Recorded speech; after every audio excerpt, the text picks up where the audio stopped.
हमारे क्षेत्रीय अध्यक्ष, जिला अध्यक्ष, बहुत दिनों बाद यहां मेरा कार्यक्रम हुआ है और आप भी जानते हो कि कांट के क्षेत्र में जब मैं आऊंगा तो एक अलग तरीके से आऊंगा, क्योंकि आपका जो मुझ पर हक बनता है वह भी कुछ अलग है।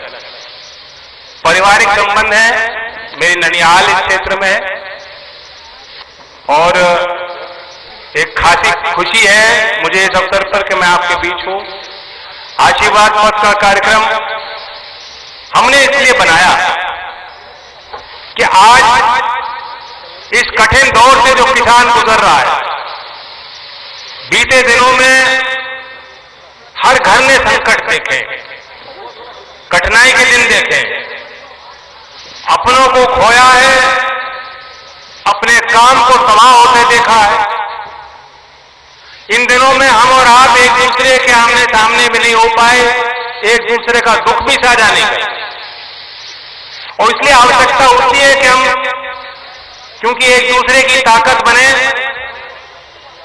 और हम लोग जिस रास्ते पे चलना चाहते हैं, जिस मुकाम पे अपने लोगों को, उत्तर प्रदेश को पहुंचाना चाहते हैं, अगर वहां तक पहुंचना है, मंजिल हासिल करनी है, तो एक ही रास्ता है कि सर समाज का आशीर्वाद मिले।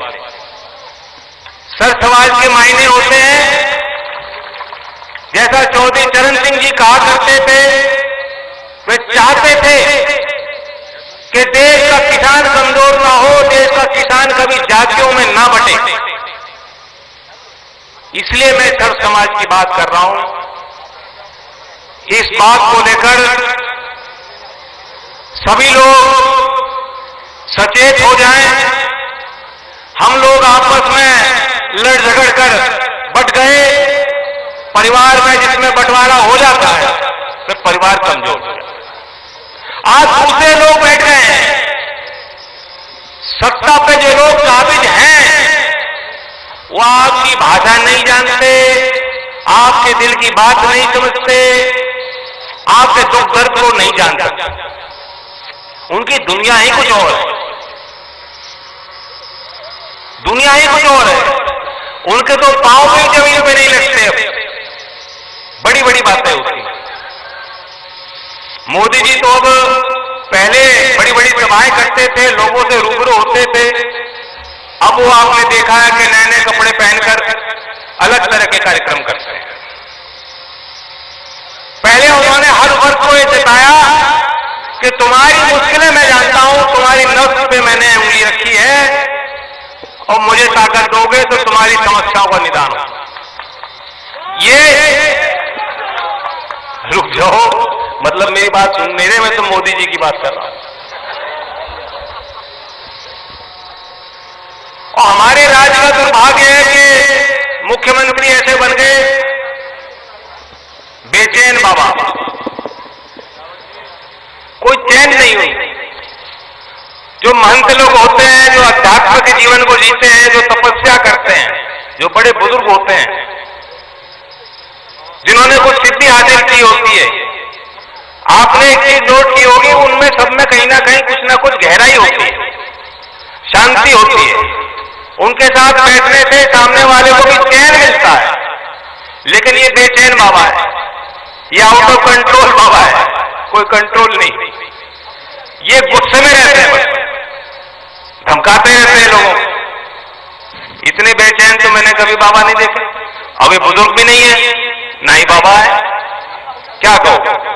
लेकिन मुख्यमंत्री बने, रोज लड़ाई लड़ते हैं मुगलों के खिलाफ। इस देश में, हमारे प्रदेश में इतनी समस्याएं हैं, जितना उन समस्याओं में घुसते हो, समझने की कोशिश करते हो, एहसास होता है कितना काम बाकी है। और इनकी मस्ती देखो, इनको लड़ाई लड़नी है औरंगजेब से। अरे भुखमरी से लड़ाई लड़ो, कुपोषण के खिलाफ लड़ाई लड़ो, जंग लड़नी है भ्रष्टाचार के खिलाफ लड़ो, अंधविश्वास के खिलाफ लड़ो, समाज में साइंटिफिक टेम्परमेंट बने, विज्ञान को लोग समझें, शिक्षा तालीम को लोग हासिल करें, ये लड़ाई लड़ो।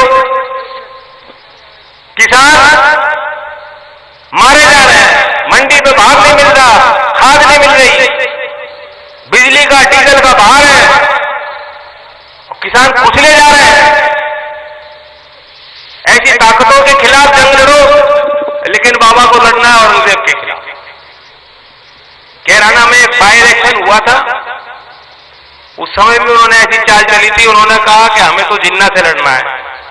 और वहां किसानों में मैं गया, गांव टू गांव, घर टू घर प्रचार हुआ, लोगों को समझ में आई क्योंकि जिन्ना से बाद में हमें लड़ना नहीं है, अब तो हमें गन्ने की बात करनी। तो गन्ना जीता। उसी तरह से आपको भी समझना पड़ेगा आपकी लड़ाई क्या है, आपके अपने लोग कौन है, आप हासिल क्या करना चाहते हैं। अब इतिहास के किताब से औरंगजेब को, मुगलों को मिटा देने से कुछ होने वाला नहीं है, आपका कुछ भला नहीं है।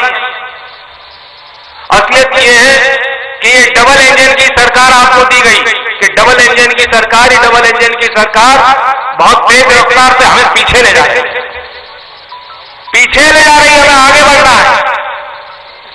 नौकरी की कोई बात नहीं, कोई प्लान नहीं इनके पास। किसान के लिए कोई योजना नहीं है। इन्होंने घोषणा कर दी कि 2022 तक आय दुगनी होगी। अब 2 महीने मात्र बचे हैं, 2 महीने। कोई किसान यहां मौजूद है जिसकी आय बढ़ी भी हो? दुगनी की तो बात ही छोड़ दो। लागत आपकी बढ़ी है कि नहीं? भाव में लगातार गिरावट है कि नहीं मंडियों में? याद करो, जो 6-7 साल पहले भाव मिलता था धान का, किसी भी फसल को आप उठा के देखेंगे, क्या कारण है? ये ऐसा एकदम नहीं हुआ, इसके पीछे ताकतें लगी हैं। जब ये आए, पहला काम इन्होंने किया, राज्य सरकारों को चिट्ठी लिखी कि बोनस देना बंद करो। कोई राज्य की सरकार किसान को बोनस देगी तो भरपाई खुद करेगी, केंद्रीय एजेंसी उससे नहीं लेंगे। फिर उन्होंने सुप्रीम कोर्ट में एफिडेविट जमा किया, उसने कहा कि स्वामीनाथन आयोग की रिपोर्ट हम लागू कर ही नहीं सकते, इतने संसाधन देश पे नहीं है। आलू के निर्यात में प्रतिबंध लगा दिया, मारामारी हो गई, त्राई हो गई। इनकी रणनीति यही रहती है कि जब आपकी पैदावार मंडी तक पहुंचे, दाम गिरा दो, इन्हीं के लोग फायदे में रहें। आम किसान को जब उछाल आएगा तो कोई लाभ नहीं मिलेगा। दूध का भाव आप देख लो क्या है, पशुपालन में जितना खर्च होता है, दूध बेच के क्या कोई किसान साधारण कमा सकता है?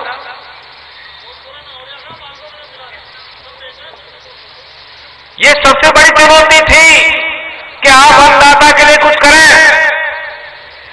किसान के लिए आपने वादा किया, और आज मैं अखबार में देख रहा हूं इनका दिखावा कितना बड़ा है, ढकोसला है। केंद्रीय मंत्री बने ज्योतिरादित्य सिंधिया, कह रहे हैं कि हम योजना लाए किसान की आय दुगनी कर रहे हैं। 2 महीने बचे हैं, कैसे दुगनी होगी? उड़ान 2। ये कोई मैं आपको फिल्म का नाम नहीं बता रहा हूं, उड़ान 2 ये योजना का नाम है। और दावा देखिए कितना दावा है, कह रहे हैं कि किसान जो है अपने हवाई जहाज पे अपनी उपज को बेच के विदेशों में जाकर बेचेगा, ऐसे होगी आय दुगनी। देश का किसान पाइनएप्पल जो है जाकर जर्मनी में बेचेगा। हाइपर बोल नहीं लग रहा आप? इतनी बड़ी बनावट इन्हें मालूम है, बेखूबी जानते हैं। ऐसा नहीं है, इनको मालूम है कि हम जो बोल रहे हैं कहीं होने वाला नहीं। लेकिन वो शेर पे सवार जो सवारी होती है वो उतरे कैसे? शेर के पीठ पे सवार हो गए, का 56 इंच की छाती है, वो उतरना भी है। तो इसलिए झूठ के ऊपर बड़ा झूठ, उसके ऊपर बड़ा झूठ, फिर बड़ा झूठ। जनता को एहसास ही मत होने दो, अपने वादे बदलते जाओ, फुटबॉल की तरह चीज को आगे ले जाओ। 5 ट्रिलियन इकोनॉमी बनाएंगे, मोदी जी कहते हैं 5 ट्रिलियन इकोनॉमी। हर एक आदमी हिसाब लगाने में लग रहा है 5 ट्रिलियन होती क्या चीज है, क्या है 5 ट्रिलियन? योगी जी ने लखनऊ में इन्वेस्टर समिट किया, कहा 2018 की बात बता रहा हूं, कहा 4.3 लाख करोड़ का निवेश यूपी में आएगा।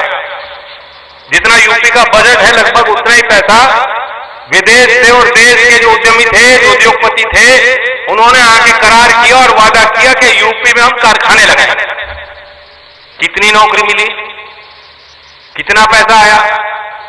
1000 से ज्यादा परियोजनाओं का वादा था, 2 साल बाद 9 चालू हुई, 9। लगा लो हिसाब, कितनी नौकरी मिली, क्यों नौकरी नहीं मिल रही हमारे नौजवानों को?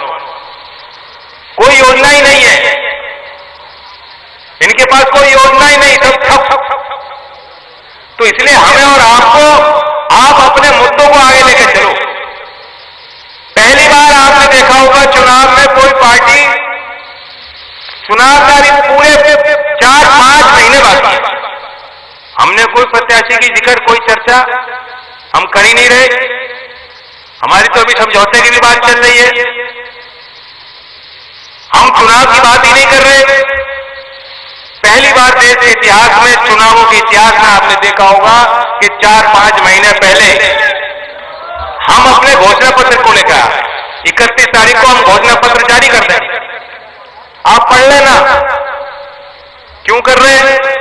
जब हम पहले घोषणा करेंगे चर्चा बनेगी, दूसरे राजनीतिक पार्टियों पर दबाव बनेगा, उनके नेता आएंगे वोट लेने को, आप कहोगे भाई हमें तो ये सरकार इनकी बनेगी तो ये करेंगे, तुम क्या करोगे बताओ? ये करोगे कि नहीं करोगे? आप करोगे, वरना होगा क्या? चुनाव आएगा, आप मतदान कर दोगे। मुद्दा क्या था किसी को मालूम नहीं।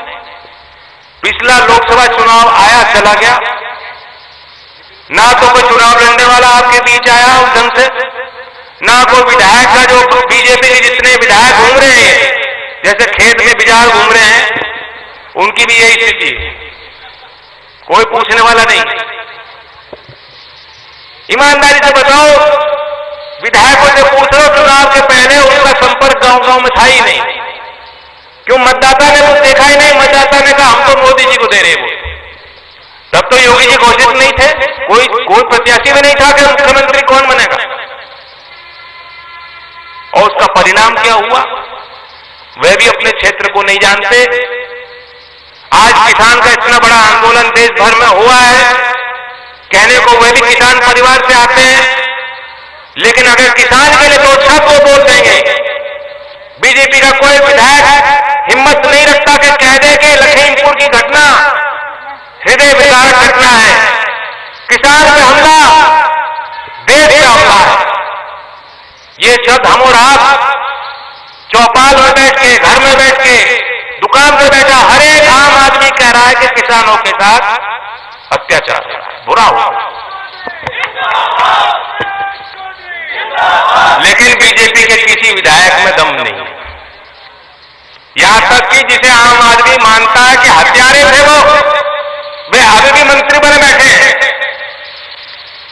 अगर मानवता को मानने वाली, नैतिकता को मानने वाली, किसान को मानने वाली सरकार होती तो क्या ये लोग मंत्री बने बैठे रहते? अगर चौधरी चरण सिंह वाली सोच की कोई सरकार होती, ऐसे लोगों को मंत्री नहीं बनाया जाता। चौधरी चरण सिंह जी, चौधरी साहब तो चुनावी सभा में जाकर उनको कभी किसी ने बता दिया कि ये खोट है तो जनता से माफी मांग करके कह देते थे कि प्रत्याशी मैंने दिया था और मुझे पता लगा इसमें ये तो गलत निकल गया। और कई बार हुआ कि दूसरे प्रत्याशी को खड़ा कर दिया गया, ना सिंबल ना कुछ, और वो जीत के चला गया पार्टी का घोषित उम्मीदवार क्योंकि गलत था। तो ये भी नैतिकता थी और ये भी ईमानदारी आपने देखी है, और ऐसी ईमानदारी को बढ़ाया आपने, तो ये आपकी ताकत है। हमारे चाहने से कुछ होने वाला नहीं है। जिस दिन आप जाग जाओगे, अपनी भूली हुई ताकत को पहचान लोगे, सारी चीज सुधर जाएगी। मैं मुद्दों की बात करना चाहता हूं, जो मैं मुद्दों की बात कर रहा हूं। कुछ घोषणा हम कर चुके हैं, कुछ मैं आज यहां आपके बीच से कुछ करना चाहता हूं। हमारे पुलिसकर्मी तैनात हैं, इनकी बहुत कठिन ड्यूटी रहती है। कोई बात नहीं, हम विपक्ष में हैं तो कभी कभी आमने सामने भी करना पड़ता है, इनसे जूझना भी पड़ता है, लेकिन हमारी लड़ाई वर्दी पहनने वाले हमारे भाइयों और बहनों से नहीं है। इनकी तो लाठी भी झेल ली मैंने, कोई बात नहीं। और अभी बाबा कहते हैं रोको, बाबा कहते हैं रोको, इन्हें मत पहुंचने दो, तो कूद के इनको पार भी करना पड़ता है। लेकिन हमारी लड़ाई इससे नहीं। कानून व्यवस्था तब सुधरेगी जब इनका मनोबल ऊंचा होगा, जब इनकी कदर होगी। ये सरकार भी इनकी कदर नहीं करती। हमने तय किया, घोषित भी कर चुके हैं कि पुलिस कर्मियों की ड्यूटी निर्धारित होगी, बॉर्डर स्कीम खत्म कर क्योंकि यहां काट का नौजवान तैनाती गाजीपुर में घर वालों को देख नहीं सकते, बहुत कठिनाई है। बॉर्डर स्कीम को हम खत्म करेंगे। और नौकरी की बात मैं कह रहा था, नौकरी कैसे होगी कि 22 साल की उम्र कर दी इन्होंने भर्ती में, दूसरे राज्यों में 25 है, 27 है। हम ये भर्ती की उम्र को बढ़ाकर जनरल कैटेगरी के लिए 28 साल तक करेंगे ताकि इन बच्चों को ज्यादा मौका मिले, भर्ती हो। किसानों के लिए मैं खुल के कह रहा हूं, ये भी बहुत नहीं है, लेकिन हमने हिसाब लगाया कि प्रदेश के संसाधन कितने हैं, कैसे उसका सदुपयोग होगा, और ये बिल्कुल संभव है प्रदेश के लिए करना। 6,000 रुपए केंद्र की सरकार देती है, आप हिसाब लगा लो। जो खाद महंगा हो गया, डीएपी महंगी है, यूरिया, डीजल, बिजली, इस सब का जोड़ तो कभी किसान लगाता ही नहीं बैठ के। खुद की मजदूरी, घर वालों की मजदूरी, पैदावार कैसे कैसे करी है किसान ने, कभी बैठ के जोड़ और हिसाब नहीं लगा पाता। जो किसान की तो मजबूरी है, बेचने के बाद भी मजबूरी होती है, जो भाव मिल जाए। लेकिन 6,000 में कोई भरपाई किसी किसान की, किसी परिवार की नहीं होती। हमने तय किया, हमारी सरकार बनेगी, हम सभी किसानों को राज्य की सरकार 23 दिसंबर में चौधरी चरण सिंह जी की जयंती के अवसर पर 6,000 ये देते हैं, हम 12,000 किसान को देंगे। और जो लघु किसान है, जो सीमांत असिंचित जमीन पे खेती कर रहा है, उसको 15,000 तक राशि हम देंगे। मैं फिर कह रहा हूं, ये काफी नहीं है। मैं ये नहीं दावा कर रहा कि इसमें आज की जो मौज है, नहीं, लेकिन एक शुरुआत हुई, एक संदेश दिया है। उन पर भी दबाव बनेगा, हो सकता है चुनाव आते आते, हो सकता है इसी 23 दिसंबर में मोदी जी को फिर चौधरी चरण सिंह जी याद आ जाए सपनों में और कह दें कि हम भी 12,000 करते हैं।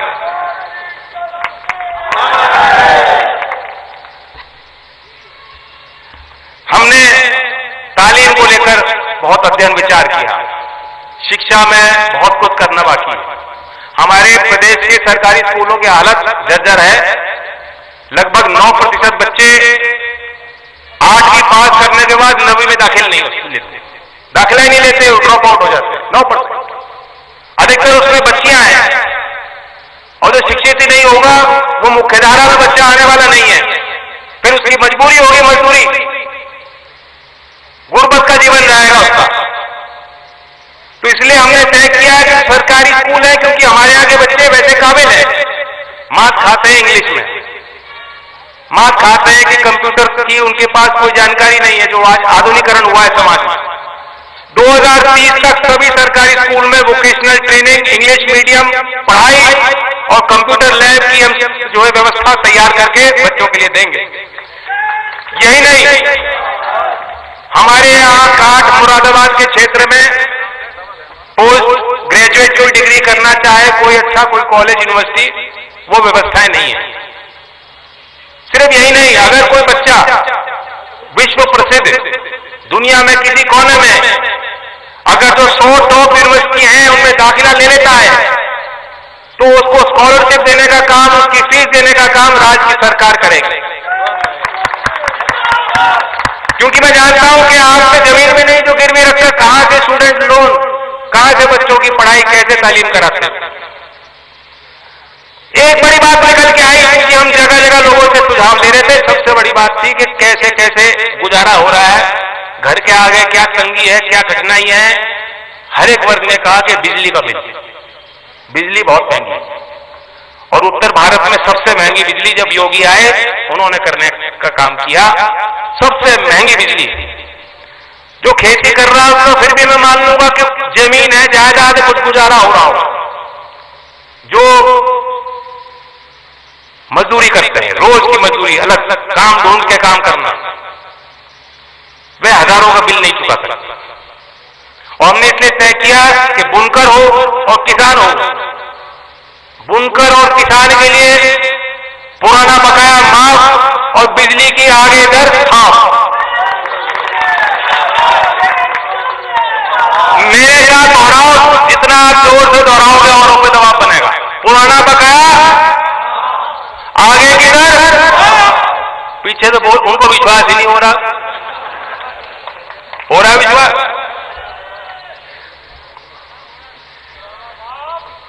मुरादाबाद,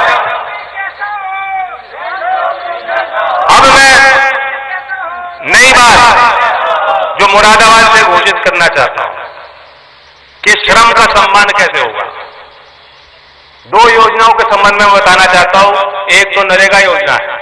मुझे वो दिन याद है, वो भाषण याद है कि मोदी जी संसद में कह रहे थे कि भ्रष्टाचार होता है, लेकिन मैं दुनिया में ढिंढोरा पीट के बताना चाहता हूं कि नरेगा कितनी फेल योजना है।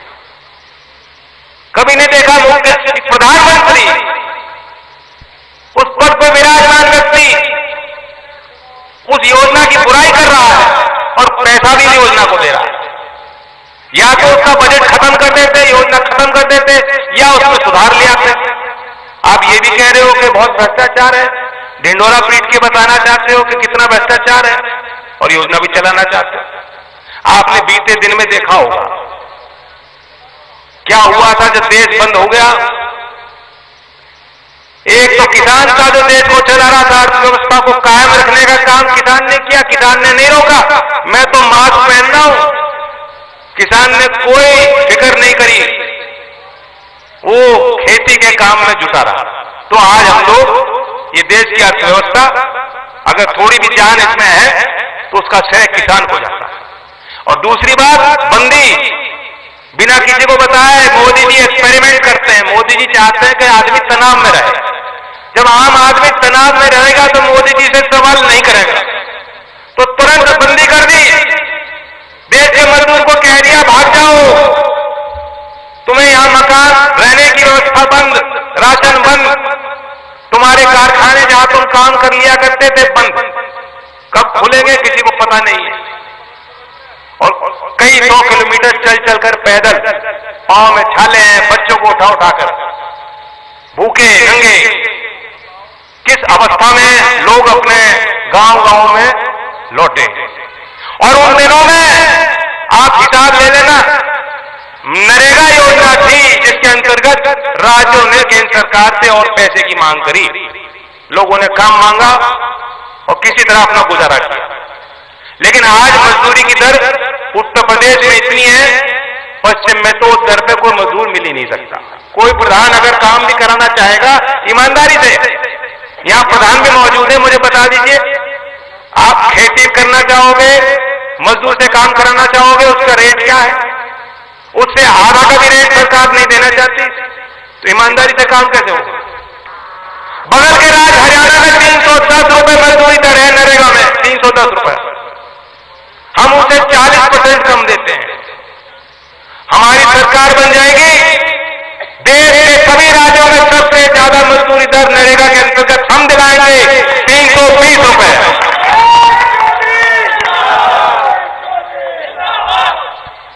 और हमारा मानना है कि नरेगा को अगर आप खेती से जोड़ लोगे, किसान की लागत भी कम हो जाएगी, और 100 दिन का जो काम, जो वादा है, जो गारंटी है, जो अधिकार है, जो पार्लियामेंट ने पास किया कानून, 100 दिन नहीं मिल रहा। उत्तर प्रदेश में 46 दिन औसत दिया जा रहा है काम, जिनको नरेगा में मिल भी रही है राशि, 46 दिन का काम मिल रहा है। 100 दिन की बात है। अगर संसद में बनाए गए कानून का कोई अर्थ नहीं है तो देश नहीं चल पाएगा, किसी सरकार का इकबाल नहीं बचेगा, कोई कानून को मानेगा नहीं, जंगल राज हो जाएगा। इसलिए 100 दिन अगर नरेगा की बात कही गई है तो हमारी सरकार की जिम्मेदारी बनेगी कि 100 दिन कम से कम नरेगा के मजदूर को जो काम मांगता है उसे काम मिलना चाहिए। और दूसरी योजना, क्योंकि मुरादाबाद में बड़ा शहरी तबका है, यहां इंडस्ट्री भी है, बहुत फेमस ब्रास इंडस्ट्री, पीतल का काम होता है, दुनिया में एक्सपोर्ट होता है, उस उद्योग को भी लाभ मिलेगा। और शहरी क्षेत्र में जो मजदूरी करते हैं उनके लिए मैं पहले भी घोषित कर चुका हूं, मैं आज इस बात को दोहराता हूं कि कांचीराम जी के नाम से हम योजना चलाएंगे। जैसे गांव में मजदूरी कर रहे मजदूर को काम मिलता है, उसकी आय निश्चित है, उसी तर्ज पर शहरी क्षेत्र में, असंगठित क्षेत्र में, छोटे छोटे कारखानों में जो मजदूरी करते हैं, जो मजदूर हैं, माननीय कांचीराम जी के नाम से श्रमिक सम्मान योजना हम चलाएंगे और नरेगा के तर्ज पर उनको पैसा देने का काम करेंगे। अगर हम ये लोग नहीं ये काम नहीं करेंगे, जान लीजिए ये देश बचने वाला नहीं है।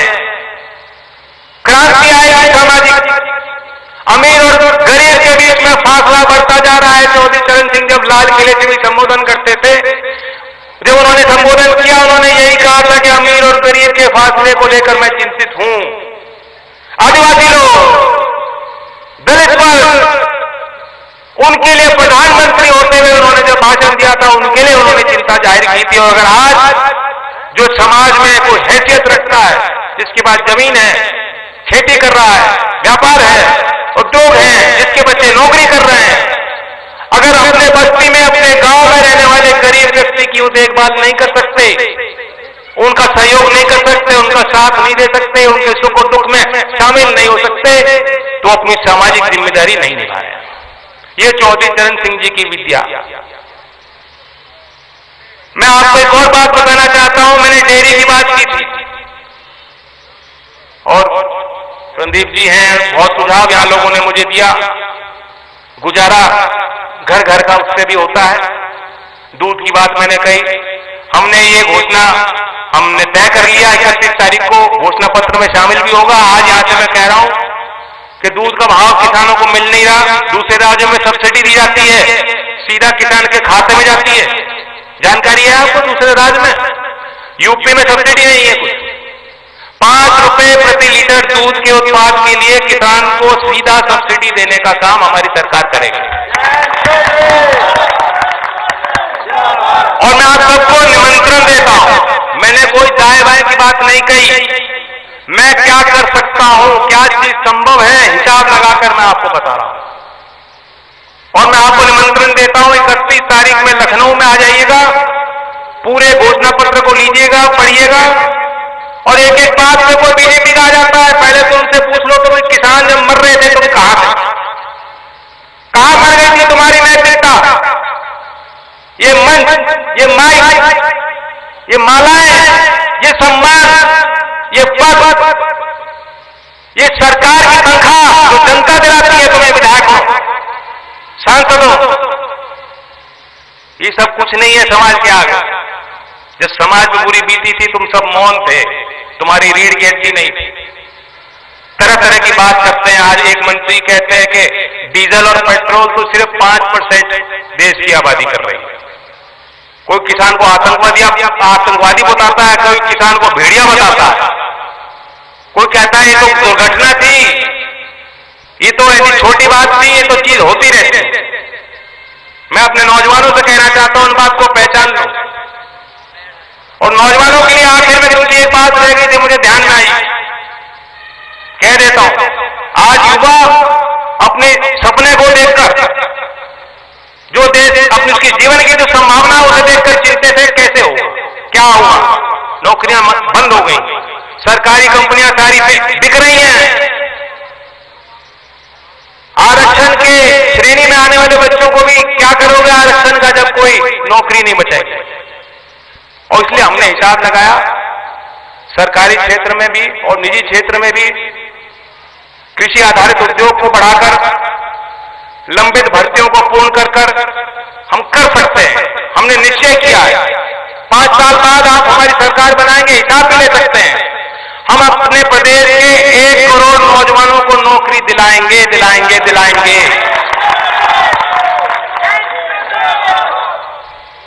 कोई नहीं कह रहा नौकरी की बात, रोजगार कैसे मिलेगा कोई हिसाब नहीं लगा रहा। लेकिन जो 31 तारीख में हमारा लोक संकल्प पत्र होगा, आप उसमें देख लेना, उसमें हमने हिसाब भी लगाया।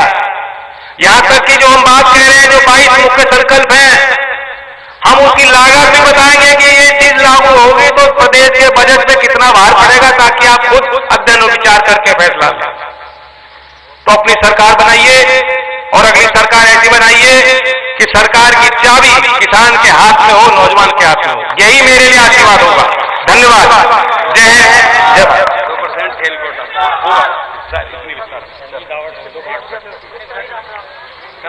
काट के